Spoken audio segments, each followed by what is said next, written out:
following podcast is recorded and produced by Emerge, a media creators co-op, in affiliation with the network at bicbb-radio.com.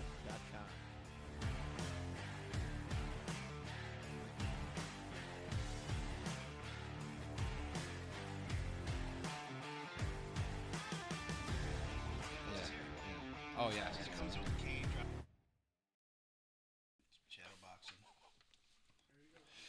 Welcome to another edition of Niagara Stuff. It's your boy Stens, and I got a very important guest with me today. Very important. Jamie Holka, ladies and gentlemen.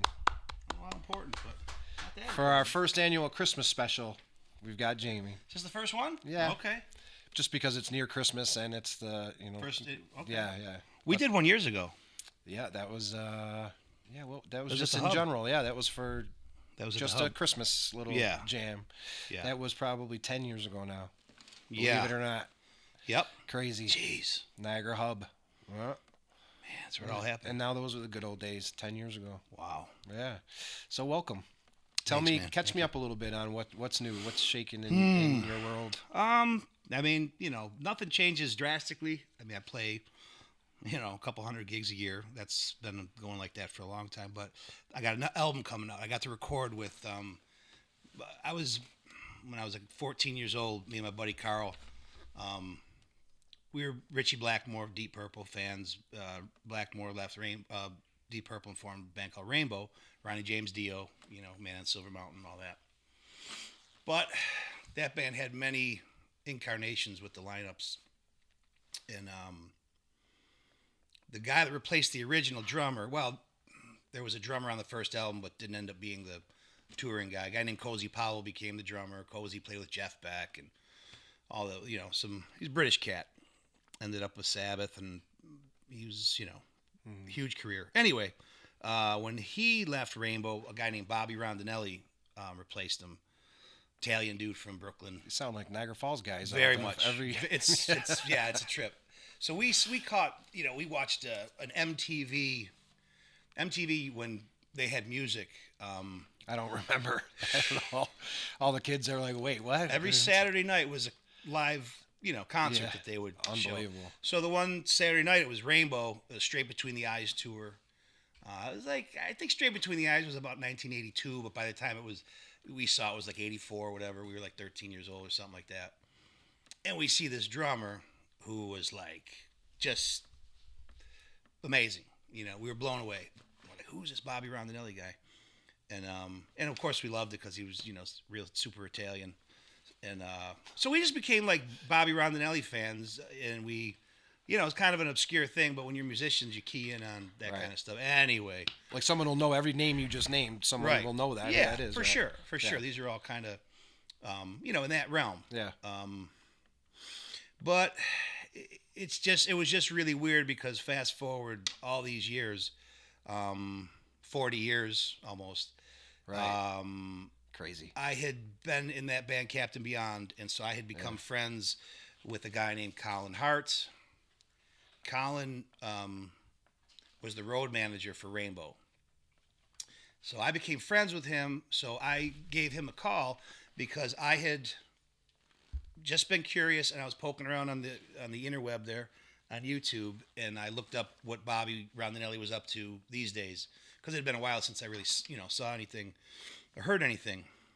And so I found a really cool video, and it just kind of was exactly what I was hoping for. He Cool. kind of, he matured in certain ways that all musicians usually do. And so I was thinking I would love to record a couple songs with this guy. And so because I knew Colin, I called him up. I says, hey, can you hook me up with Bobby Rondinelli? He says, let me give him a call. Called me back. He says, hey, said give him a call. So Nice. That's how it started. And Jeez. we just started with a tune, one song, and we did it long distance because you can do that now. I did my guitar tracks here and sent it to him. He did some drum tracks. My buddy laid some bass down, Rick Catney's. Is this over COVID time too? Or that tail end? I No, remember this was 2 years ago. This Okay. was, what is this? It was the beginning of 23. All right. I remember you were telling me about back and forth and long distance ability now. Yeah. Yeah. But then it turned into me going to Long Island after a couple of months of the, remote stuff. And it just kind of kept expanding. And then all of a sudden he's like, hey, what if I can get Billy Sheehan to play on the album? I says, okay. What if I can get, and then you got like this guy, Don Airy. Don Airy's the keyboard player who's currently in Deep Purple. He's been in Deep Purple for 20 years. He's the big pipe organ intro on Mr. Crowley, Ozzy. Yeah. He played with Ozzy. He played with Gary Moore, Jethro Tull. That's him? That's him. Oh, wow. That's Don. Yeah. Cool. So he replaced John Lord, who was the Deep Purple keyboard player from day one, 20 years ago. And he's been in the band ever since. So Don is kind of rock and roll royalty. He's done a lot of really cool stuff. And then Bobby brought another bunch of guys on. Like there was a bass player that he played with in Blue Oyster Cult, Danny Miranda. Danny's on the album. He's another Long Island guy. Kenny Aronson's on bass. Kenny played with Rick Derringer, Billy Squire, Billy Idol, Hall & Oates, Bob Dylan, Brian Setzer. He's in the Yardbirds right now. He's when they tour, he's in the Yardbirds. It's nuts. There's just all these guys, and Mark Rivera's on the album. He's the saxophone player in Billy Joel's band. Jeez, he's been in the band for 40 years. Of Billy, he's like the dude that you always like when you watch. If you ever see a Billy Joel concert, when you're not looking at Billy, like he's the dude. He's the sax player, tall, Puerto Rican, good looking, cooler than shit guy. He's real cool, and so he, it's just been a trip. These guys and he's on it too. He's on 2 songs. Great. And is it Jamie Holka? Yep. It's called Holka Rondinelli. We just used both our last names.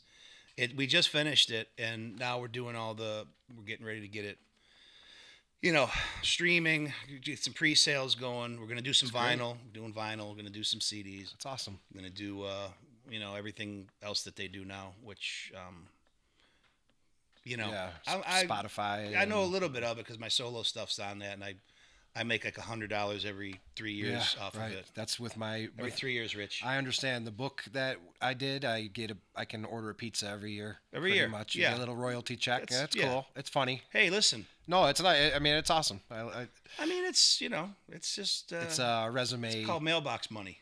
You don't have, you go to the mailbox. Yeah. Hey, cool. I'll take it. I got some money. Right. Definitely. So is this your second album? Second. Get in where you fit in. Oh, I mean, in my life? Yeah. Well, no, we had a live album back in the 90s, a Spinning Room live album we did. We had One Big Magic was my one band. That was a full-length CD. I was in the Wind Band. We did a full-length CD. Oh, shit. Cool. Yeah, I mean, I was thinking about that today because whatever reason, but I've probably material-wise, with recordings that didn't become, official albums. I don't know, 7-8 albums worth of stuff. Awesome. Just so, but that's what happens when you're, when you're in playing there for 40 years. Yeah, and you said 20 or 200 gigs a year, or whatever. Yeah, some years are more, but I'm trying to work smarter, not harder, as we age. You have to. Yeah. But you're your own small business. You're a gig worker, right? Right. You're a roaming small business. That's it. Yeah. That's tough. You got to hustle. You stay yeah. working. And I just was never one to turn stuff down. And at times it would get a little bit much with you're in like 5 different things, and which I still am, but it's kind of more, just you weed out what you don't want, what you're not willing to do. Yeah, right. But you won't know unless you try a couple different things, and then you weed them out after interest is waning. And you don't want the reputation of saying no to stuff. But also sucks to say yes to everything. That's what I used to do. Yes, me too. Yes. Then I'm doing. There was a situation that just happened in town with a certain thing that I got kind of roped into, and I told the guy ahead of time, I don't have time to do it because everything that was going on, and I kind of got guilted into doing it. And then when I was like in the middle of it, I go, I can't do it.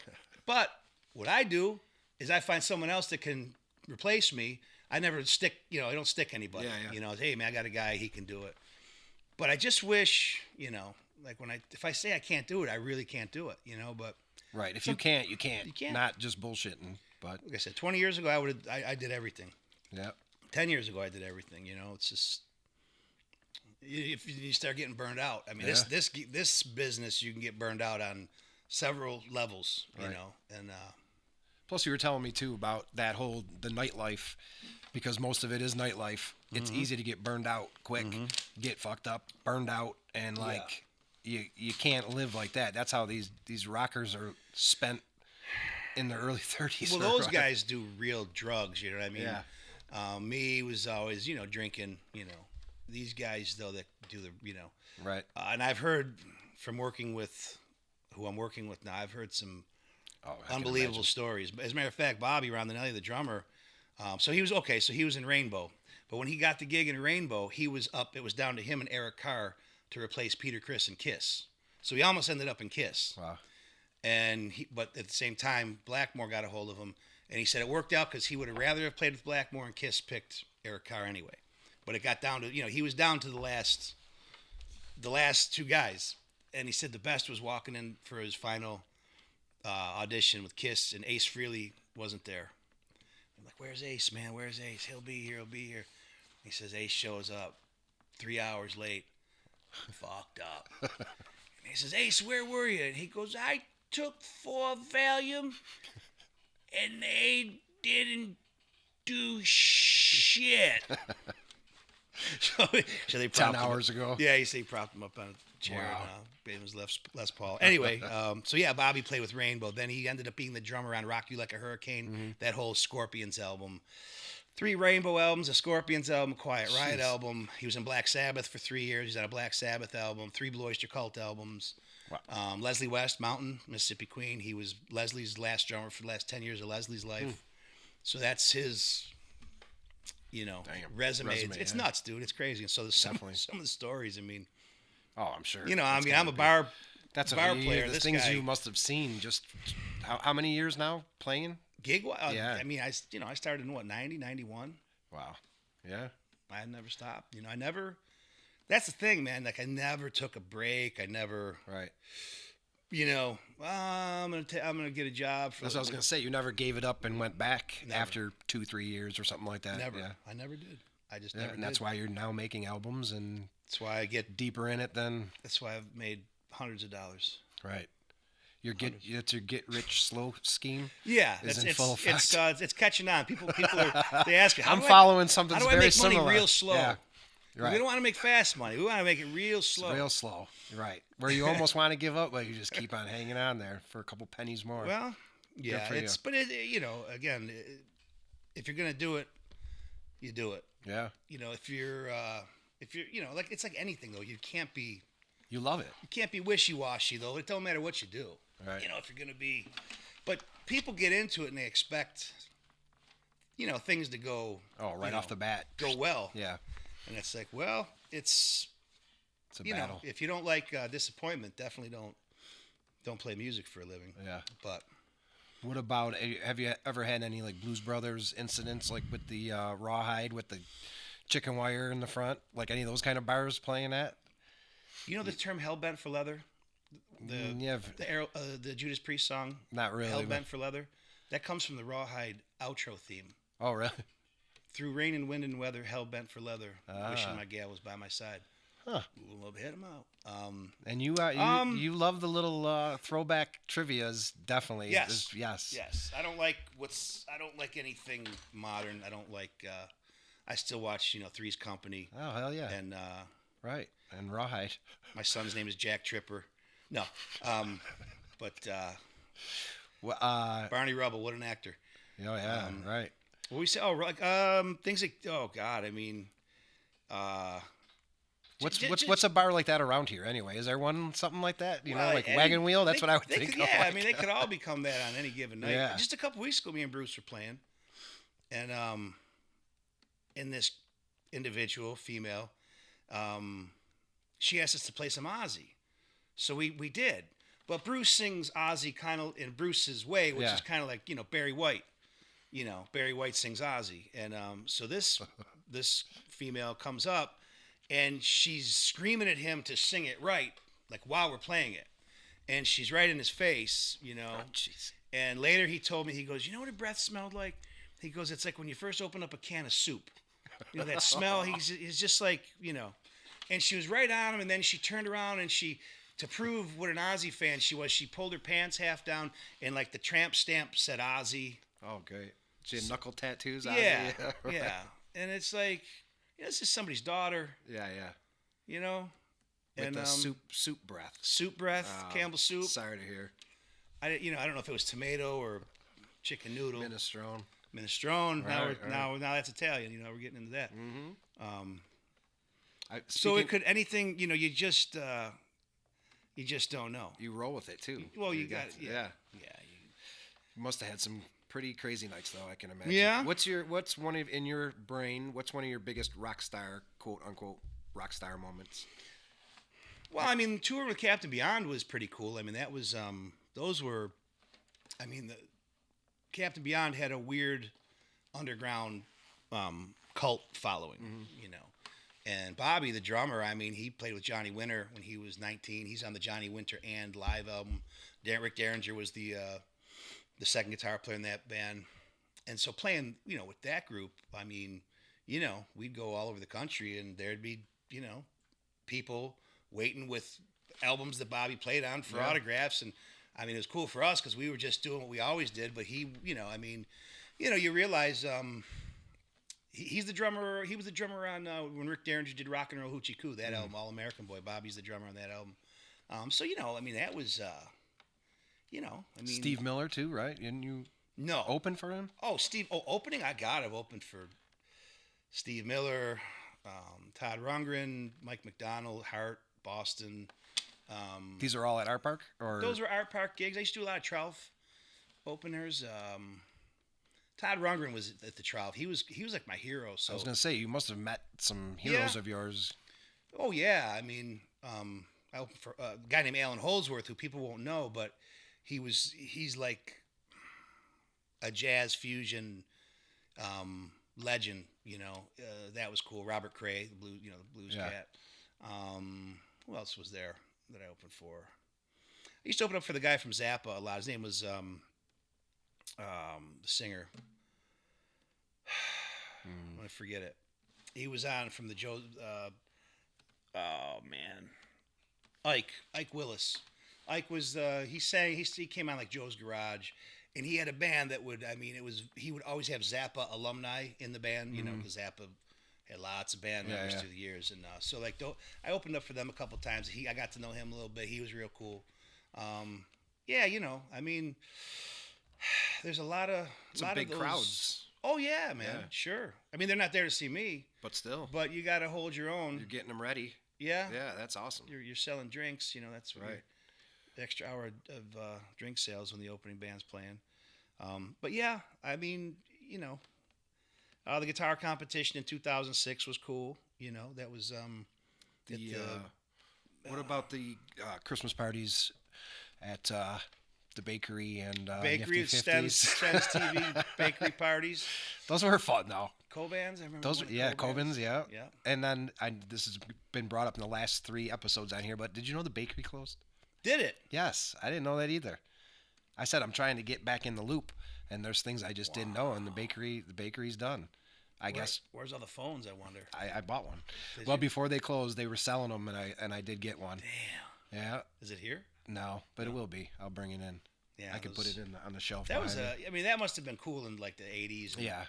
You know, I missed it, but guys call. Oh yeah. They were still on the table for dinner when I was going there, but they Yeah. weren't like hooked up, whatever. That had to be pretty cool. That's crazy, man. Yeah, those nights were pretty fun. There were some cold Yeah. nights like tonight. That Yeah. Remember the time when you came to the hub and it was like -10, you and Bruce? Oh yeah. That was when I played with you guys. It was we were a trio for the day. I had the slide whistle. Yeah, we did. Did we do the Genesis? tune? Misunderstanding. Yep. Yeah. Yeah, that was fun. You did a But little slide whistle action. Zero. Like it was probably -10. Seriously, like I remember that. That was real and, cold. Yeah, that was good. But Yeah, it's not that cold today. what warmed it up was the slide whistle. The skills on the slide whistle. Yeah. And then you went to all those other gigs and they were asking for me and you Yeah, they it was basically like walked out it was and like shit. Zamfir. It sucked, right? The master of Master. the pan flute.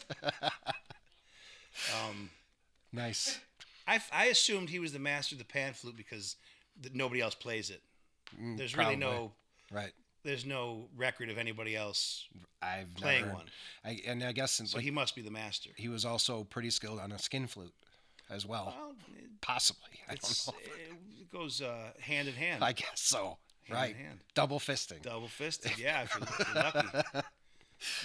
Speaking of obscure references, I remember a long time ago when you were in Spinning Room and nobody, well, not people that are in it as much as you are, but didn't know the reference.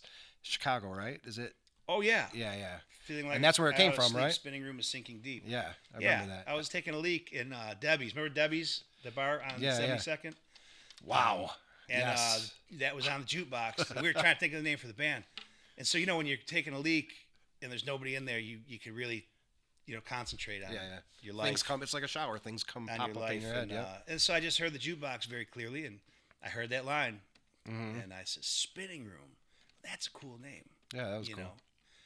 And it was that kind of band. I mean, it was funny because that was the 90s, early 90s, and grunge was happening.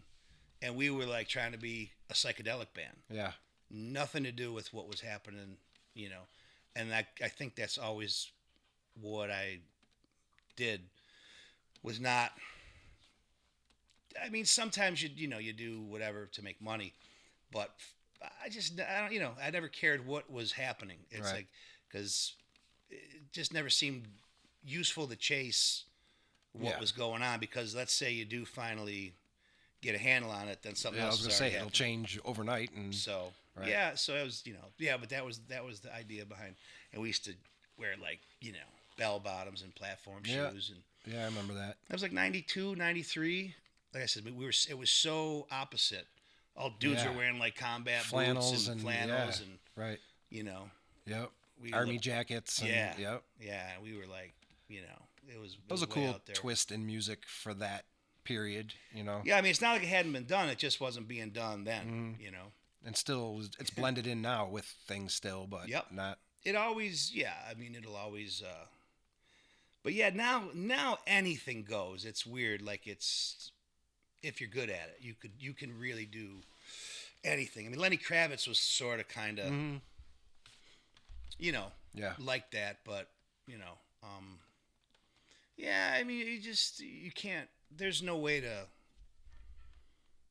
figure it out or to have a formula, which a lot of people do those things. They say, well, this is happening, so we're gonna have a band that Right. does that. Like country music now, I can't tell. It's tough for me to tell a difference between a lot of it because it sounds very similar. There's a couple, that Chris Stapleton, he's amazing. But then there's other stuff, and it's, they're always singing about, the same. I don't know. I just go back to when, listening to my brother's music, listening to Zeppelin and Chicago and Tull and, the Beatles and Deep Purple. And I mean, nobody sounded like each other. No. Everything was All new, its own. starting off. Well, Yep. because rock was new. Yep. There was no blueprint. No. And those guys came from different backgrounds. And I mean, I always look at the Doors. I mean, that band, there's nothing was like the Doors. No. I mean, That's like because they weren't like, right? I don't know, they were just, I mean, but in the end, all those bands wrote tunes. They wrote songs. They were all great songwriters, just within, regardless of the style, Yeah. you got to write tunes first, I think, and then, but yeah. So I don't know. That's just I don't That's have cool. any answers. It's just I know what I like. And, Right. That's what you got to do. and I What you don't, like to play and what you like to do. Yeah. And you've been riding it for a while. That's awesome. Yeah. Yeah. I got no choice. And there's two subjects I'd like to bring up with you. Mm-hmm. One is the Beatles. Big fan, you and your brother. Yeah. That's a big influence on your. Oh yeah. Your- I mean, How could it not be? I guess. Every once in a while, there's somebody that plays music that'll like diss the Beatles, and I'm just like, how do you? Right. What 300 songs? Like you don't like none of them? No. Not one. Like suck. Really? They're all. It's weird. It's like Yeah. And I think the people that say that are full of shit anyway. Because if you like music, how do you not like the Beatles? I mean, you don't have to like everything they did, Right. but I mean, I can see people not liking the beginning, or not liking when they got into the psychedelic era, Sure. or whatever. But The people that to dismiss them for and it's only 10 years, but it seems like it was not 30 even. years. Not even, right? It was like 64 to 70 or 63 to 70. Yeah, so 7 years. That's crazy. I tell people, think about this. That's amazing. That band by the time that band broke up, they weren't even 30 yet. Right. Think about that. Yeah. I mean, those guys They're did like 28 all of that. years old for Abbey Those Road, guys did all that stuff right. before they were 30. Yeah. You know, it's, but I think George Martin was a big part of that. He doesn't always get mentioned, but there's always more, people involved than get credit for a lot of that stuff. There was a few different fifth Beatles, and George Martin is one of them, and Billy Preston. That's his next one. You ever see that skit on, I think it was Saturday Night Live, Eddie Murphy said he was the fifth Beatle, but he played saxophone. I don't remember that one. Oh, no. dude, that's good. Man, I wrote all them songs, man. Help me used to be called Help Me Man. Love me do, man. Right.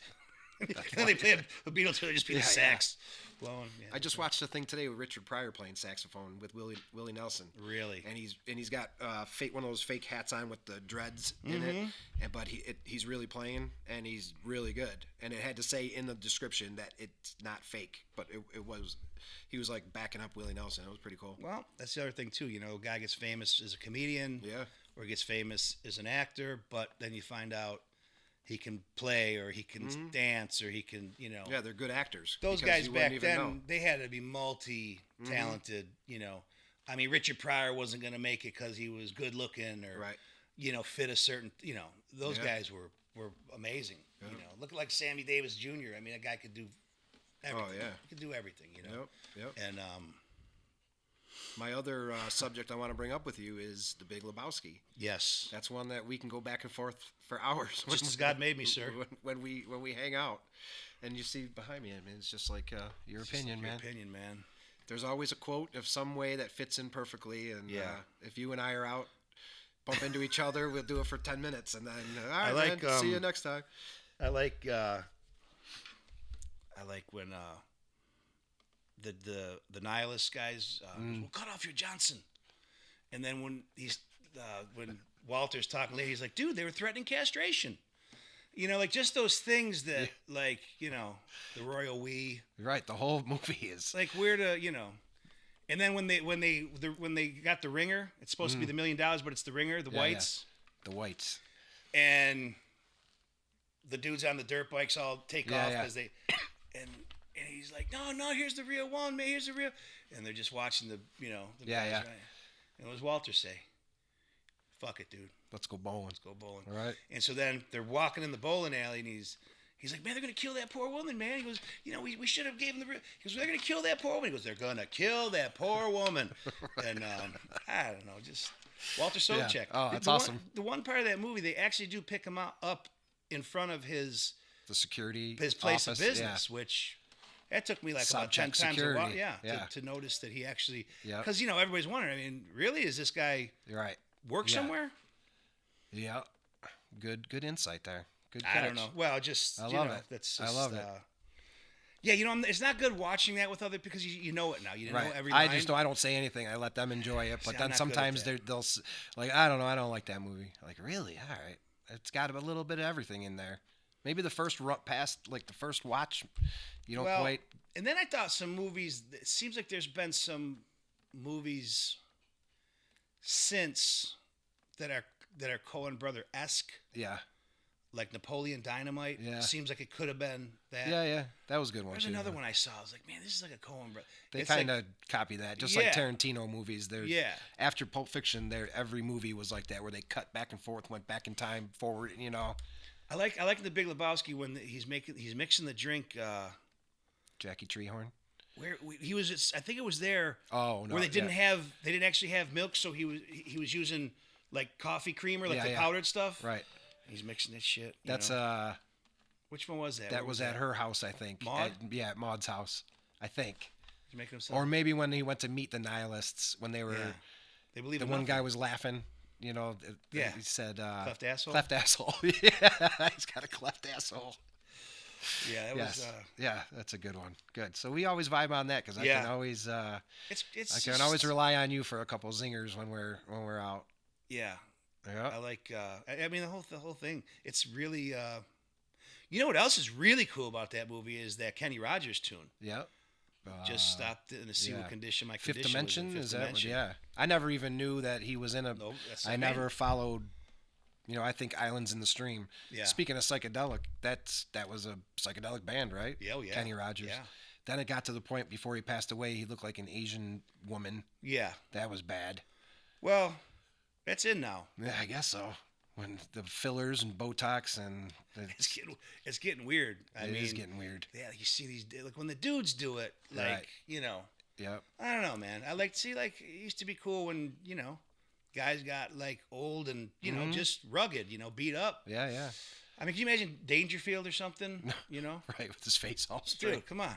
I mean, Well, he wasn't exactly a good-looking, rugged No, guy. but I mean- Dangerfield, maybe he could have used it. I just saw something to him. He said, he goes, "Hey, I got a really good attorney. He got me. What does he say? He goes, he got my charge of rape reduced to tailgating." Oh boy. Oh boy, something like I that. tell you. Oh, he's like, "Hey, I woke up this morning, put my shirt on, my button fell off. I went to go to work and grab my briefcase, the handle fell off. I'm afraid to go to the bathroom." Classics. Yeah, that's good That's stuff. the good old days. Now you watch some of those and the humor, then people are dying laughing. I'm like, wow, this is so tame compared to the shit now. But those guys were, They were ballsy. They were getting Yeah. arrested on stage for saying stuff like, I watched some of those roasts, the Dean Yeah. Martin roasts. Yeah, Dude, yeah.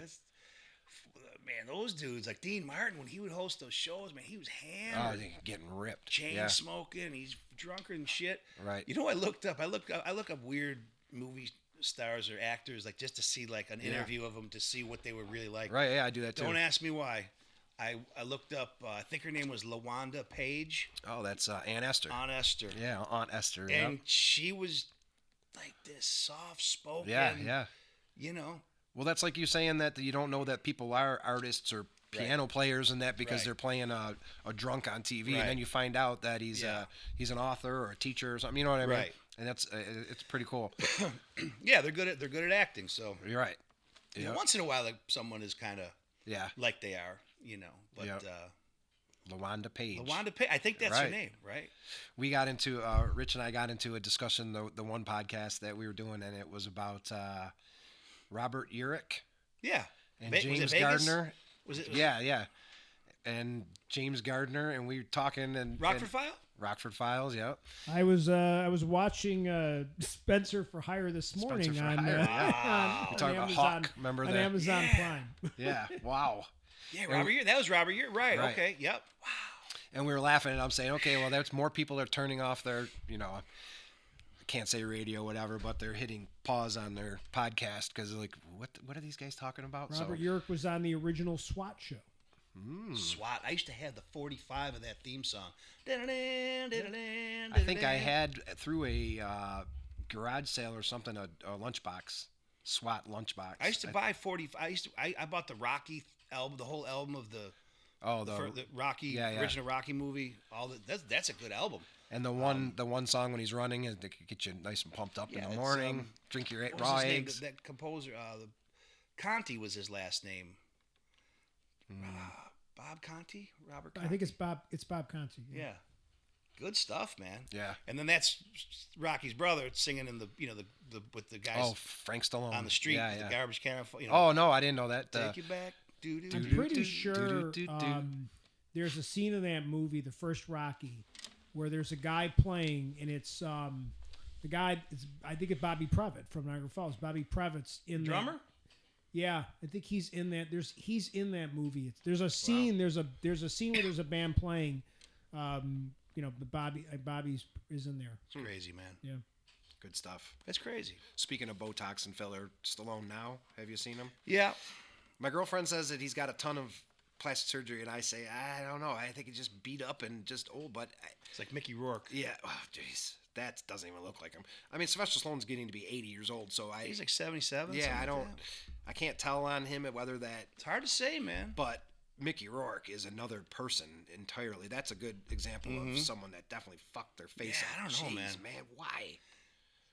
It's- After you do it once and it gets screwed up, do you try to do it more to eat? Yeah, I don't know. Let me match the rest of my face with that. I don't know. I don't know what Where does it happens. get like that? It's got to be a mental. I've seen bad, like when it goes bad and it's real bad. Oh, I mean, yeah. it can be, Right. I don't know. When I'm that old, will I do it? Who knows what's going to be out I just think like, then, but I don't know, man. Like, it's, just let it roll. what are you going to do? I don't know. Because everybody knows when you do it. Yeah. It's like Yeah. anytime someone's wearing a wig and someone says, "Do you think that's a wig?" Of course it's a wig. Right. If wigs look like if someone's wearing a rug. Pretty much. Don't even ask. Is that? Yes, it is. Of course it is. Yeah. You- And guys dyeing their beard. right. dark someone brown, Someone asks me, "You dye it?" And I go, "No." But when I do get the grays, I pick them out. But other than that, Right. And people like my age will be dark black beards. Like, all right. Just let it, I don't know. Well. But I guess if it makes them feel good. There's shit I do too that people look at me and they say I'm a weirdo, so whatever. To each their own. Yeah, everybody's Who got are their- we to judge? everybody's got their It's thing. Christmas. It's Christmas. It is What Christmas. the fuck? Up here being pricks. It's weird. It's almost. I know. Like I didn't realize it's 2 weeks away. Yeah, it's crazy. Very fast. They say everybody's saying it's because that weekend Thanksgiving got skipped, or it was a week farther out. Thanksgiving But seemed damn. late, right? Did it Yeah, not yeah, seem it was a really week. late? Usually it's like the 24th, and this was like the 29th or right. whatever. But Yeah. it does seem a little rushed that it's in 2 weeks from now. Yeah. Holy shit. Not even. It'll be over in 2 Yeah. weeks, right? Speaking of Christmas, can Yeah. you lay some Christmas? Charlie Brown, Charlie Brown. What's his Vince Guaraldi. Yes, that's right.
Nice, man. Yeah, man.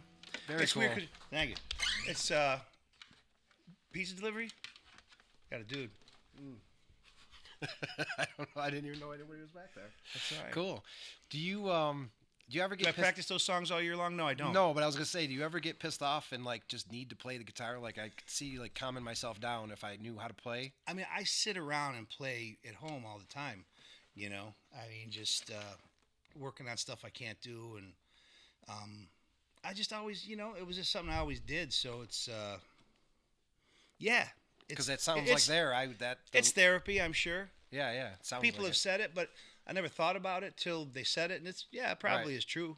I think if I was sad or pissed off, that might chill me out. If Yeah. I knew how to. Yeah, I mean, it's definitely that sort of thing. Yeah. But it's funny. I never practice the stuff that I play out, and so I just that because I play so many gigs, I can keep up on it. I'm always kind of trying to work on what I can't do. Like so, I don't usually play things at home that I can already play. I'm always like work in progress stuff. Yeah. So it's not like I like give myself a concert with tunes I know. Right. It's always like, but like I said, luckily because I play so often that I can maintain usually what I already do. I don't know if that makes sense, but No, it does. But playing in general, right? It's certainly Therapeutic. sure. It must be. I never thought of it till, but somebody asked me one time, "Do you think it's therapy?" And I was like, Yeah, that's probably right there. Just chill, Probably like is. even if just listening and being this close to, I don't think I've been this close while you're playing where I can watch like that. Usually you're up on stage or at the bar or whatever. But what's that called too? When it's like plucking finger. What's that style? You know what? I brought a pick for this today just because I knew what we were doing. But I do the majority of that style. I play with it's finger style usually, but that was not finger style. I was actually playing with the pick just now, but that was something too. The finger stuff, man. Still, he's still working on it. That's the tapping too, right? That stuff. It's all just as many tools as you can have in the toolbox. I mean, that's what you try to. Remember that phase where you were like Bobby McFerrin in the '80s with "Don't Worry, Be Happy." You'd always like to, you used to do that. Well, then I had an Adam's apple transplant, and now I used to talk like a really old black guy. Yes, I remember that. So they had to remove the larynx from repeated thrashing. That's when they discovered your cleft asshole. Well, right around that same time. Well, I mean, I have documentation. Terrible. I think I got it in the kitchen. It's right here. I still have photos. So, geez. But yeah. Good, man. I really appreciate the visit. Yeah, and, man. Our viewers and listeners will be thrilled to hear. Who's out there? Who do we know? Who's out there? Who watches this? There's probably a good baker's dozen. Dozen. Yeah, that tuned Love in. it. No, I Awesome. don't know. We're just getting rolling, so it's. Where is this though? Where it's on Spotify, Apple Podcasts. Okay. We put it online, and I'll send you all the links to share man. out Right and on. that, and we'll see you again in the. Do you and Rich run? Did you ever run with him? Oh yeah, every morning we do. Yeah? Yeah. No, fuck no. No, not at all. Okay. Actually, I just Rich and I have been like emailing each other over the years, but had just got to know each other the past few months. Okay. So, hell no. You still run all the time? I do not run at all. No more? Get to a point with running where your body can't take it no more. I get it. And plus, I mean, your I feet and realize legs. this is really the most boring thing I could possibly do with my time. Did you know Walt Potasic? I did. Remember Mr. Potasic from school? Yeah. That guy, loved he him. was one of my favorite he was an teachers. English teacher at English. Was it English? He was my typing That was teacher. business or Business something. teacher. Yeah, And business he- math. Yeah. When I ran high school track, he just one day he just started coming out. He needed to get in shape, and he just started running. And he would run on the track while we were practicing, and he would just run, and and we're all falling down, and coach, why are we still doing it? And then he'd just keep going and going and going. And I mean, he was just one of those like that time period. My dad had that. Do you remember the runner's high of the early '80s? Yeah. And my dad was like that same thing. He was running like. Until my dad really until he couldn't do it anymore. He ran till he'd run probably 40 miles a week. Mm-hmm. Just 5-6 days a week depending on the weather but he said that was his addiction. It was a runner's high. Like he'd come home from work and that was his therapy. Safer than Jog, right? No, I you're used to run. I don't again like Rich said. I mean, there just comes a point. I mean, for most people, it's just like man. And I was never built like a runner, but I would run. And it's just like oh my god. Steve Kudis is still running. I don't. He's built like a runner Yeah, though. but he would run from his house to the falls and back. Yeah. Holy shit. Yeah. And like no joke, in the morning before work. The craziest What dude the in hell? town was Tommy though, Proctor, right? I mean, Tommy was. Oh, yeah. Dude, that dude. I mean, he'd enter those 5Ks, and he would do them in like less than 15. He'd be running Right. under 5-minute miles. He's ran past me a few times just Dude. riding my biker But, outside doing yard yeah. work. Yep. It's like, I don't know. I thought of that. Yeah, but no, not me. Deep Thoughts No. by Jack Handy. Yep, Deep Thoughts. Those were good. Yeah. Yeah. Well, on that deep thought, thanks, buddy. Thanks, man. Merry Christmas. Merry Christmas, bro. See you soon. Do it Thank anytime you want, man. Oh, Yeah. definitely. Cool. See you again. You got it, brother. Merry Christmas, everybody. Happy New Year. Cool.